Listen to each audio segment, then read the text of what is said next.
کیا آپ جانتے ہیں کہ صدام حسین عراق کے سب سے طاقتور مسلم حکمران تھے؟ انہوں نے اپنے 26 لیٹر خون سے ایک قرآن لکھوایا جو آج بھی عراق میں موجود ہے۔ صدام حسین نے بڑے پیمانے پر مسجد، مدرسوں اور اسپتالوں کا نرمان کروایا۔ ان کے دور میں عراق اپنے چھیتر کی سب سے بڑی ارتھ ویوستھا بن گیا تھا۔ صدام حسین کے شاشن کال میں عراق کے لوگ سب سے بہترین جیون جی رہے تھے۔ 1980 میں یونائیٹڈ نیشن نے اس کے لیے صدام حسین کو یونیسکو ایوارڈ سے بھی سمانت کیا۔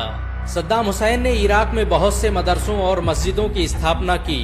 ان کی بنوائی گئی ام الماریخ مسجد کو آج بھی لوگ دور دور سے دیکھنے آتے ہیں۔ صدام حسین نے اس مسجد کی میناریں اسکڈ میزائل کی طرح بنوائی۔ یہ وہی میزائلیں تھیں جن سے صدام حسین نے اسرائیل پر حملہ کیا تھا۔ اسکڈ میزائل کی طرح بنی 43 میٹر اونچی یہ میناریں آج بھی دشمنوں کے دلوں میں خوف پیدا کر رہی ہیں۔ صدام حسین نے عراق کے لیے جو کیا وہ آج تک کوئی نہیں کر پایا۔ ان کی دور حکومت میں عراق سائنس اور ٹیکنالوجی کے چھیتر میں آسمانوں پر پہنچ گیا۔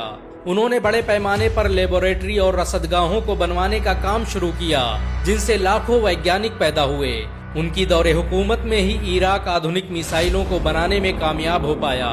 انترراشٹری میگزین نیو انٹرنیشنلسٹ کے مطابق صدام حسین کے دور میں عراق سب سے زیادہ سمپن دیش تھا۔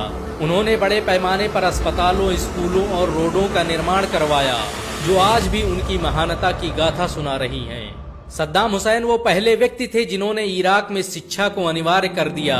ان کے شاسن میں رہنے والے ہر انسان کو شکشا حاصل کرنا ضروری تھا۔ صدام حسین کی لوکپریتا نے سارے ریکارڈ توڑ دیے۔ وہ اپنے وقت کے عرب دیشوں کے سب سے مشہور انسان تھے۔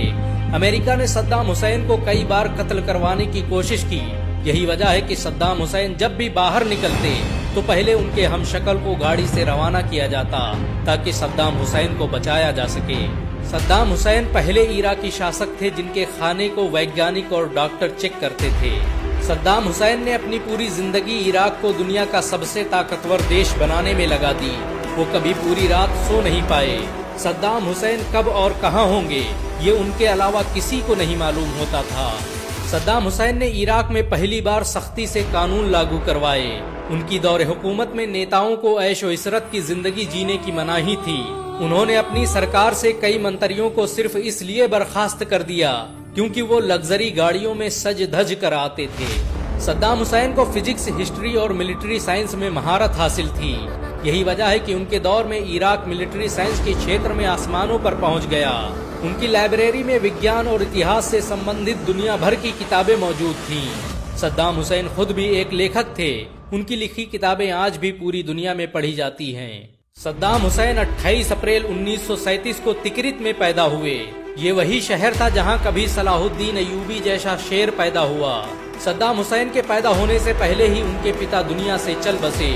ماں نے پرورش کی اور پھر چچا اسے لے کر بغداد چلے گئے۔ بغداد میں رہ کر ہی صدام حسین نے سائنس اور ٹیکنالوجی کی تعلیم حاصل کی اور کچھ ہی سمے میں عراق کے سب سے بہترین کمانڈر بن گئے۔ انہوں نے دنیا کی مشہور یونیورسٹی جامعہ القاہرہ میں تعلیم حاصل کی۔ یہ وہی یونیورسٹی تھی جس سے محمد مرسی اور یاسر عرفات جیسے راجنیتا پیدا ہوئے۔ صدام حسین کو عراق کا سب سے انصاف پسند حکمران کہا جاتا ہے۔ جب ان کے بیٹے کے ذریعے چلائی گئی گولی سے ایک سماروہ کو نقصان پہنچا تو انہوں نے اس کی رولز رائس گاڑیوں کو جلانے کے آدیش دے دیے۔ صدام حسین عراق کے سب سے دانی انسانوں میں سے ایک تھے۔ انہوں نے ایک امریکی چرچ کو کروڑوں روپے کی سمپتی دان کر دی۔ امریکہ کے لوگ صدام حسین کے اس قدم سے اتنا پربھاوت ہوئے کہ انہوں نے ڈیٹرائٹ شہر کی چابی صدام حسین کو سونپ دی۔ بہت کم لوگ جانتے ہیں کہ صدام حسین نے اپنے خون سے ایک قرآن لکھوایا جو آج بھی عراق میں موجود ہے۔ انہوں نے اس کے لیے لگاتار 3 سالوں تک اپنا 26 لیٹر خون دیا۔ اس قرآن کو ام الماریخ مسجد میں آج بھی دیکھا جا سکتا ہے۔ صدام حسین کی سب سے بڑی غلطی ان کا قطر پر حملہ کرنا تھا۔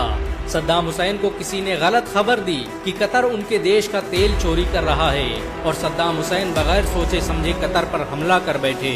ان کے اس حملے نے عرب دیشوں میں ایک دہشت پیدا کر دی اور پوری اسلامی دنیا 2 حصوں میں تقسیم ہو گئی۔ صدام حسین کی ضد اور فیصلے اٹل ہوا کرتے تھے لیکن پھر بھی انہیں اپنی اس غلطی کا زندگی بھر پچھتاوا ہوتا رہا۔